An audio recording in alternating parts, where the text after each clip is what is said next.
So good to see your faces. I missed you both. I know, I've missed you guys a lot. I know. What have we even been doing? And it's never the same just speaking to one of you independent of the other. That's just not right either. I need interference. Welcome to So Uncouth, a podcast filled with conversations you can't have in polite company. I'm Victoria Hannaford, a recovering journalist. I'm with Caroline Craig, an actor who's in fine voice. I am, and I'm in South Australia as we speak. And we're with our friend, the mysterious Bunsen burner, whose 3-week break just happened to coincide with the Olympics. Coincidence or not? Or not a coincidence. Why wasn't the Seine as clean as promised, Bunsen? It's all that breakdancing she might have been doing.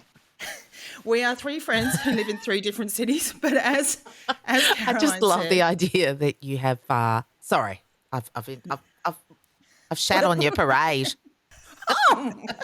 on brand as ever. We're 3 friends who live in 3 different cities, although Caroline just mentioned that we are both in Adelaide, but we're at separate locations because we cannot figure out how to record together. Can't be close to each other. No, we get too excited. And you're joining our weekly catch-up. We're delighted you're here with us. We back, baby. We've been on a break. Yay! Nowhere near the Seine. Or perhaps I was. Who knows? Now, Bunsen, can you cast your mind back to our last podcast? No, not really. Yeah, that makes sense because you did promise. It's so long ago. I live in the present, man. I don't know. I'm not looking back. Wow, very mindful. Yeah. Very, very demure, as they say on the interwebs at the moment. Maybe you could cast us back. I'll cast us back. Yeah. We did an epic, I would say your magnum opus on someone known as Derek Blasberg, aka Blas Turd, and an incident. And throughout your research, we found out that he was, in fact, an alleged etiquette expert who'd written a couple of books, one of which was Classy, Exceptional Advice for the Extremely Modern Lady. We may have taken issue with that just as a concept and because it's infringing on what I would call our USP, which is modern etiquette advice. We have a tenuous grip on etiquette. However, we are ladies. We are. Which is one up on Blas Turd. If you haven't listened to that episode, I suggest you scroll back in the feed and treat your ear holes to what was. I mean, I don't want to toot my own horn, but it was borderline brilliant. Anyway, look, in the future we may do. Are you trying to basically, because I'm now recalling that I made a promise. Everyone should know, you guys, most of all, I'm shit at keeping promises when it comes to me actually doing something. And the promise that I made was buying a book, which I would have hit you guys up so we could go thirds. But anyway, was buying a book written by Derek Blasberg, said etiquette book. Have I done it? No, I think we all know. The answer is no. I think we need to explain who he is because, No. I was even on that podcast and I still don't quite know. No, I don't.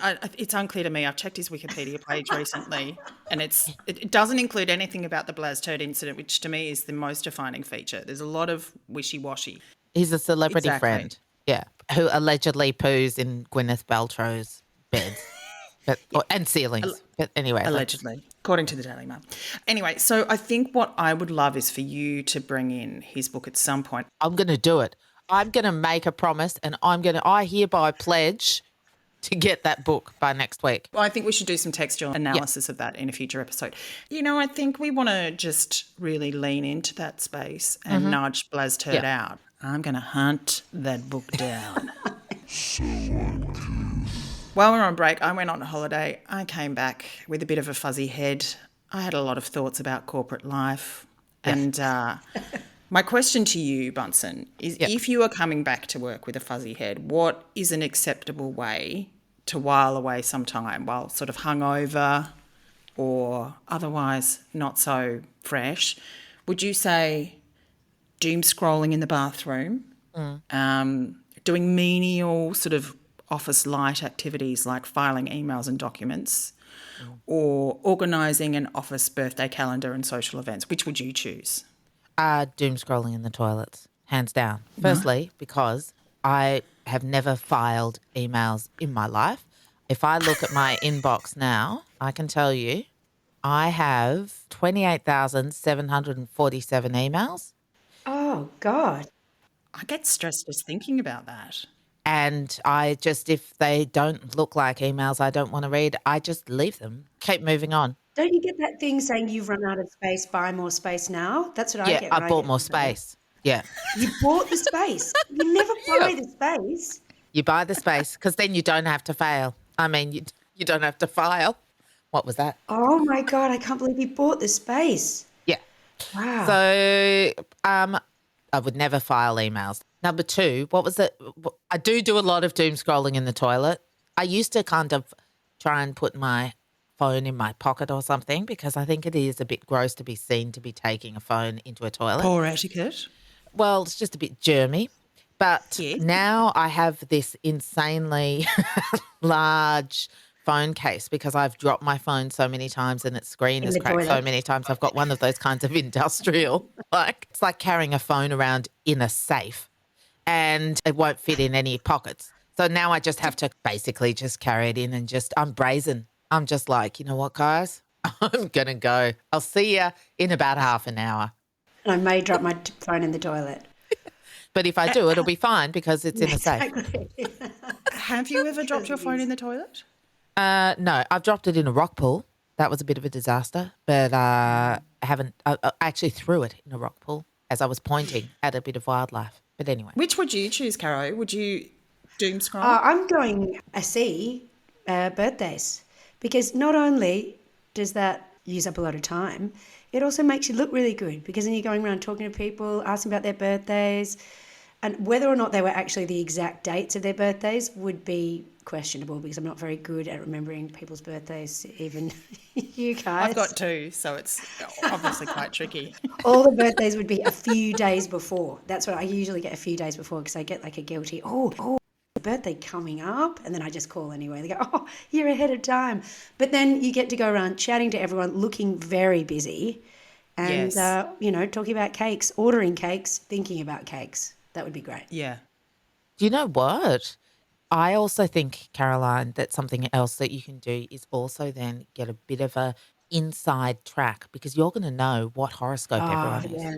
So if you keep on with that theme of last podcast that we did where you're using astrology to really as an extra sort of like thing in your arsenal to really kind of help you with your getting ahead at you can work, map your it office out, map out interactions, the your destiny. career, forecasting world events, Exactly. anything. Right in the corner, there's 2 Geminis and a Capricorn, and over on the other side of the open plan office is a Sagittarius. Uranus is rising. Better get some extra toilet And paper. you could henceforth be known as Cosmic Caroline. It's genius, the whole kind of like birthday calendar thing, because you're appearing to be morale building, whatever, but actually you're doing intel. That's completely self-serving. These are brilliant ideas. I mean, I think you came back from your holiday refreshed, actually, sharper than ever. I think the thing that I love about that's so brilliant is it sort of runs interference on what people actually understand you've been doing with your time, because if you're quite clever about that, each individual parcel of time with each person is quite small, but no one knows that you're doing that around the whole office. So you could productively fill a whole day with no one really like catching on to the fact that you've just done that. What you're saying, Victoria, presumes that you're in a large enough office where people won't see, whereas any office that I'm in is usually basically one room with a few desks in it and people just yabbering. Like I have spent some time in an office for over the last 2 days for the first time in, I would say, 6 months. And I'm very tired. I'm just fucking exhausted. Is it because you were checking out everyone's star signs? What were you doing? Well, the thing is, there's a bit of smoke and mirrors with the whole work situation, but obviously I'm being observed in this. So there's a very kind of like I've actually have to actually work. So that's one thing. Sounds like you're the subject of some kind of nefarious experiment when you say that I'm being observed. It's just all the interactions. I'm just really not used to being around people continuously because I perform at a very high level socially, and it's like being in the Olympics, but like all the time. Like being in the Olympics, like the village. It's, you know, I've got a very high standard. And so if I'm going to be doing that for 8 hours straight, I mean, whew. Just one last question on this topic. What is the worst hangover/work combo you've ever experienced? I've had some terrible ones. I'm just thinking it's all very well to go into an office, but to walk on stage after you've perhaps been out late at night chatting at perhaps the Robin Hood Hotel and chatting for so long. Which is licensed until 3 Exactly, a.m. that with other co-stars of the production that you were in, that I lost my voice and then had to go to the doctor the next morning, throbbing head, and get some steroids. Injected? So, no, I'd prednisolone, so I took I didn't have the spray. They didn't have the spray in those days. So, sorry to correct you. It's called prednisone. Thank you. Anyway, I Dr. only took Bunsen. what I have blacked out. pharmacist, And I maybe. walked on stage and it makes your heart race so much. Oh, fuck. That I was just dripping with sweat. And then before I knew it, the other actor, I had this scene where we had to find a chopped off dog tail or something. It was a very stage play. It was. Did you vomit? Look, it was a comedy, and I didn't vomit. I didn't vomit, but I was holding. All I knew was I sort of blacked out, and I just knew that I was holding this dog tail in my hand, and the other actor's going, drop it, drop it, drop it, drop it. And I just blacked out, and I dropped the tail, and then the scene went on. But I was actually having blackouts on stage in front of Fuck me, Caroline. paying audience at the Opera House. It was. What do you mean a blackout? But Everything left. I just blacked out. Did you faint? No, I just lost time. Like I was, Ed Norton. I was losing time because I was on this, and my heart was racing, and you just have like, You sort of maxed out somehow. God knows, I'm probably having a mini stroke in my brain. Kept going. That's showbiz, I mean, I know other Caroline. actors who've been on stage. That's showbiz, mate, who have walked off stage, vomited, gone back on and said their line. I do know that. I haven't ever vomited. I've never vomited on stage or in the wings. So there's something to look forward to. That is one story. The dog tail. What Yeah. the fuck was a dog Yeah, it tail was, doing in a play? It was written by John Doyle, actually. Roy and H.G. Roy and H.G. Sounds dark, but It was also dark. funny. It was wacky. Stuff was happening. Jackie Weaver was in it. She was amazing. Oh, There were a few classic. laughs, a few tears. Well, if you have a workplace dilemma you'd like to share with us, you can email us at souncouthpod@gmail.com, and we don't promise to solve it, but we'll give it a red hot go. We'll use it as material. Now, Caroline, Oh dear, here we go. you've recently had something occur in your life that I thought was quite remarkable. You recently said goodbye to houseguests who had been staying with you, I'm just checking my notes here, since April of this year. Now, I take issue with this. How long is that? How many months is I that? don't know. My maths isn't that good, but let's say 4. They left for a bit in the middle, but yeah, about 4 months. Yeah, well, 5 months. listen, that's fine. But you know what? I'm personally offended because what it sounds like, Caroline, is that you've decided to go ahead and start an intentional community without me and without Bunsen. You're missing out, Yeah. Victoria. Yeah. You could be with us having baths with lots of kids, a lot of dog poo everywhere. You really want to join? And in the middle of that, we got a puppy as well. So yeah, it's gone really well. So they just bought a house. They just moved in. We've still got their Peloton bike, of course, and that might never be returning. Okay, I've got a child that Hang on. I've got an interloper. we- Oh, hello. I was swimming. Oh, See, maybe we have got an intentional community. We've got a virtual. This is what it's like being an intentional community. Are we actually in a share house environment just virtually in this moment? Actually, that is what it was like, Victoria. It was like being back in a share house, and I realised I love share house. I mean, we've all shared a house at some We point. definitely The have. three of us have never shared a house at the same time. Well, Have we? once you No. stayed for quite a while when we were in Surrey Hills. In Surrey Hills. Did I In our overstay? sunroom. I was only there for a couple of no, days. Bunsen, you took over the back room. I remember it just being all futon. What do you mean? Remember that? Well, I liked it. that was fun for me. No, I loved it. For the listeners, she just did a side eye. Was it fun? It was a couple fun. of days.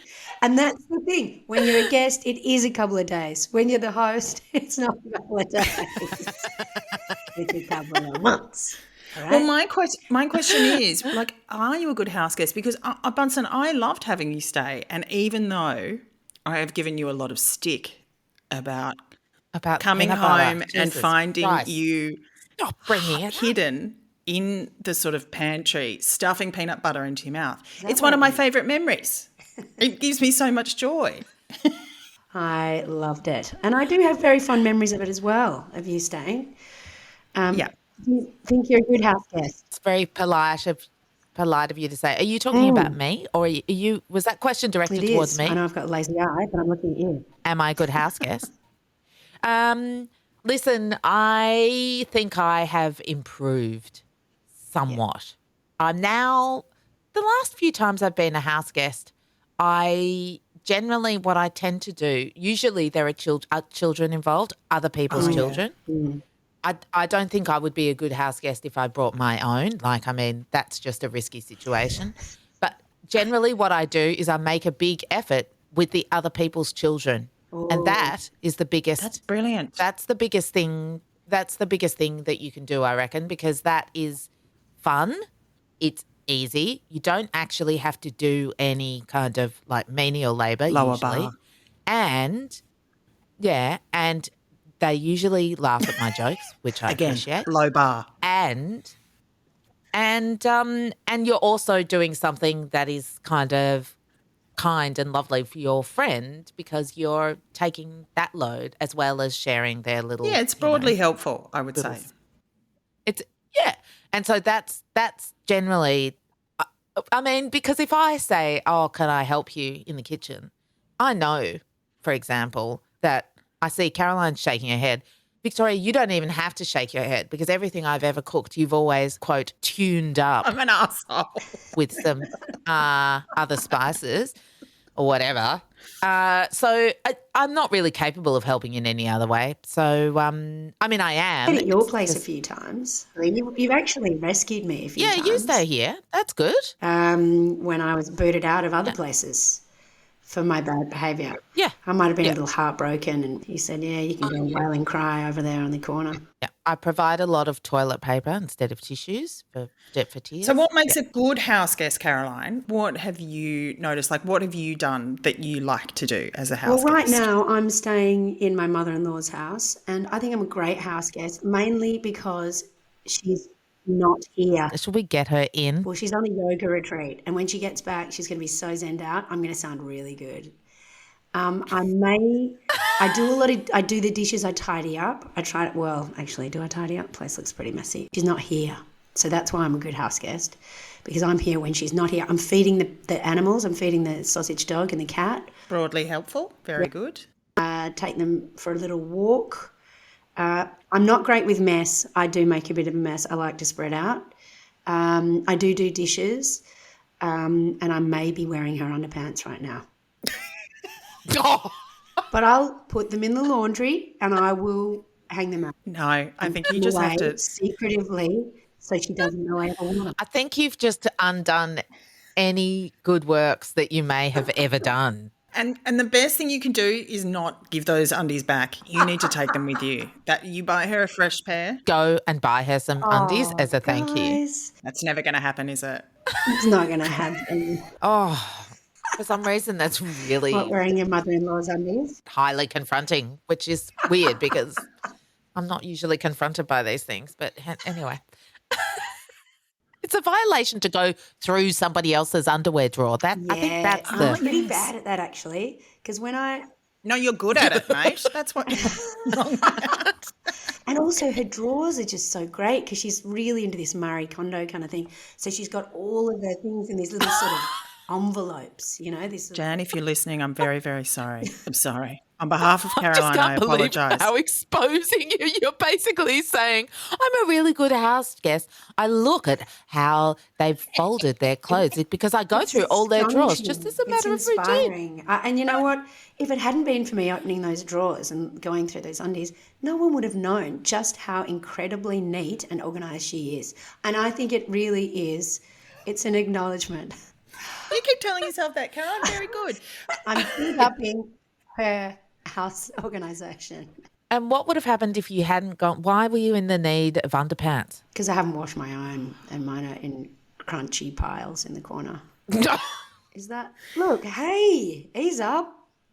I feel much better about my incursions as a house guest, which involved me, tuning up poor Bunsen's food and rummaging through her cupboards for spice. So I feel it's safer to stay in a hotel. That's my feeling. But this just you don't get the cute little envelope things. You don't get to go through people's drawers. You don't get to know someone intimately. And that's why I don't think staying in someone's house is great. Having said that, I have recently had other people living in our house for 4 months. So I'm me making myself at home here. I'm very quick to judge others and have gross double standards. But what it did highlight for me is diametrically opposed ways of living. Like, you think that everyone is the same as you, and then you realize, oh my God, these guys are so different. We're really good friends and we just behave so differently. They're exercising all the time. They have protein shakes all the time. All of their choices and behaviours are so different from ours. You know, that can cause a little friction, but it can also be very educational with a growth mindset. Well, I'm going to take note of that. And I'm going to take that growth mindset. I did not wear any of their undies, okay? I didn't. The Husqvarna community is taking note, Caroline.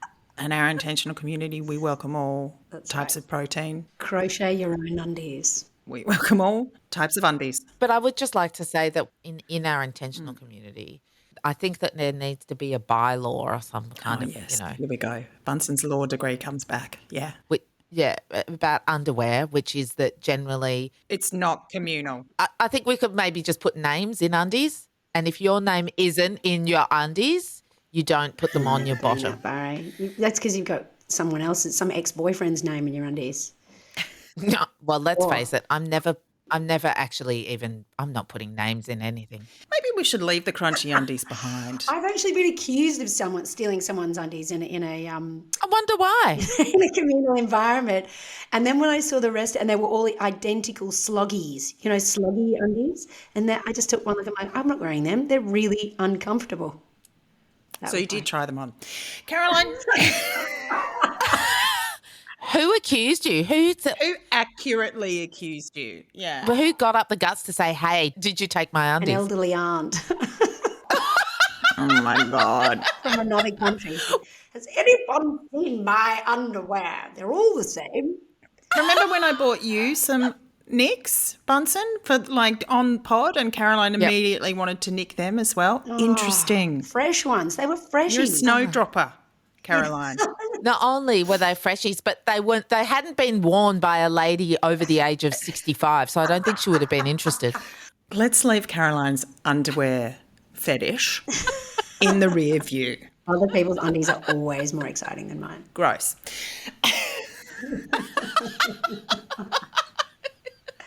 But they could be a man's. Like, I don't care. I'll wear anyone's. Shh. You are just incriminating yourself beyond all redemption, Caroline. I was trying to be I love it, but I'm also very troubled. inclusive. I'm troubled by what I hear. It's time for me to reveal my latest reversed ferret. Oh, my It's not God. in quiz form this time. My brain's hurting already. I haven't had enough coffee. It's fine. I can walk you through this. Okay. But I have done it again. So you both know that I complained a lot about a certain social media platform on our last episode. That was LinkedIn. It was LinkedIn, what I described as a hellscape. And I did then put LinkedIn's name in the freezer in order to stop it in its tracks. It's because that's also a trick of yours that's worked in the past where People know about it, Bunsen. It's a widely held scientific technique to fuck people's shit up. Freeze someone up. Exactly. So you put LinkedIn's name in the freezer? Yeah. I did, but I've had a change of heart. Now, a couple of other things. I did say it was $39.99 a month, but it's actually $54.99 a month for a premium membership. Oh, my God. You know what? I think it's gone up since you put that name in the freezer. But 54. 55. Well, that's essentially 55, right? So yeah, $55. If someone has a mind like a steel trap, they can tell me how much that is a year. But I'm telling you, I don't know exactly how much it is, but it's a lot. It's a lot of bucks. It's too many bucks. Too much. But the problem is, right, I promised to come up with a solution for LinkedIn, and then I found out that LinkedIn is in fact a Taurus and that our fates are linked. It was launched in May 2003, and I felt that I couldn't work against my own interests in this way. Against your own star sign. Exactly. I Yeah. didn't want to fuck shit up for myself and LinkedIn, so I've done a reverse ferret. You've taken LinkedIn's name out of the freezer. No, I have. Look, I've got to do that. I've got a proposition for you guys. I think the only option now is to take it down from the inside or ride its coattails to greater success, because apparently Taurians are going to have a big year. There's going to be some seismic changes, like What, next year? No, this year. So look, I think what we need to do is actually launch So Uncouth on LinkedIn. Oh. I think we could launch either So Uncouth or SU Media. And Yeah. fuck LinkedIn shit right up from the inside.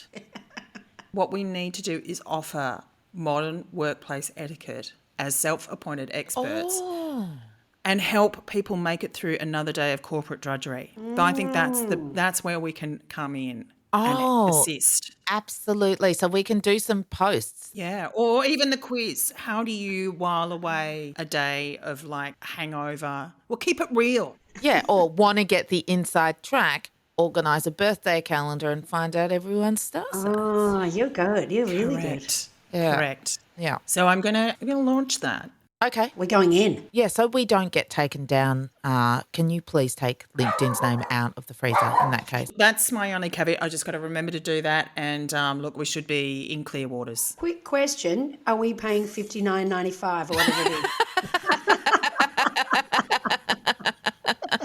No, I'm going to try and ride its coattails and squeeze it as much as possible as a free membership. Just don't get the premium. You don't pay No, for you the don't have extra to, space. but that's what they offer. I've got no idea what it really brings to you, but I'm about to deep dive and get really into the inner workings of LinkedIn and see what it can offer us. This could be a win-win for everyone. It could be. I still hate LinkedIn, but I'm going to give it a red hot go. Can't beat them, join them, man. All right, on to our So Uncouth of the week. Now, as you know, I've recently been on holiday. That did involve me going overseas. I'm very lucky. And I just want to caveat this whole section by saying I know I'm complaining about things that are essentially white lady privilege. Okay. Yeah. And I may be arguing against my own interests in this. Surprise, surprise. But I just want to say that Australia's border security, aka Australian Border Force, to give it its full correct name because I'm very scared of them, is dreadful. Really? It is the absolute worst. In what way? Were you able to smuggle in 17 bottles of illegal chili or something? I wish, mate. They are so unwelcoming, and they have signs saying rudeness will not be tolerated, but they never have enough staff. It's horrible. You're deranged after being on a really long haul flight, and everyone is there acting as though they want a starring role in border security. Oh, the TV show. It is the most terrifying environment. I had the fear of God in me because I still had a small packet of peanuts on me, and I genuinely felt like I could be hauled off and possibly imprisoned in Gitmo at any point, like Guantanamo Bay, nothing less. I had no idea what fate awaited me. Why didn't you put the peanuts in the bin? Why don't you eat them? I did, but I was in the line waiting for you have like 3 checkpoints. But everyone is so mean. They're just mean, and it's like the most unwelcoming place I've ever been. And I just don't understand what's going on with their messaging. People are so scared. They're like ticking the box for illegal drugs, and then they're questioned. They're saying, oh, no, I've got Panadol. And they're so confused that they're not ticking the box, and then they're asked whether they have food on them, and they go, oh, only some oysters. Like there is something wrong with their messaging. And I felt personally like I might get taken out the back and shot for a packet of peanuts, which I did put in the bin. Don't come for me.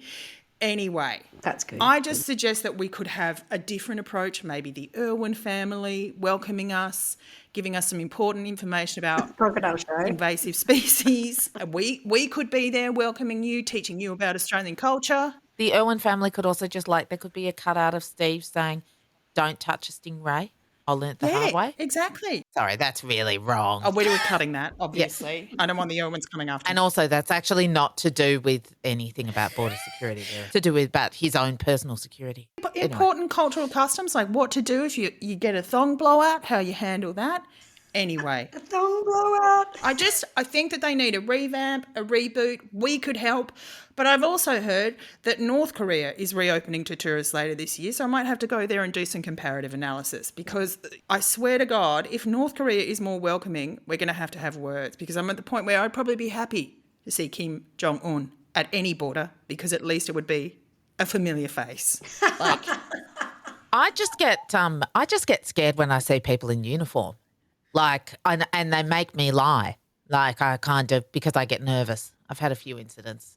Anyway. That's because you're always doing something mysterious, Bunsen. Nefarious. We don't know what you're up to. I know. Well, when you've kind of keeping secrets here and there, sometimes you can get really tangled up, man. You see someone in a uniform and you're just like, what have I done wrong? Yeah. Immediately. Yeah. You could just tell the truth, you guys. I mean, there's that option, you know? Like you and the undies. Yeah. Anyway, I'm sorry about the peanuts, Bunsen, because they were for you. Anyway, on that note, I'll cop yous later. Cop years later. Yes. So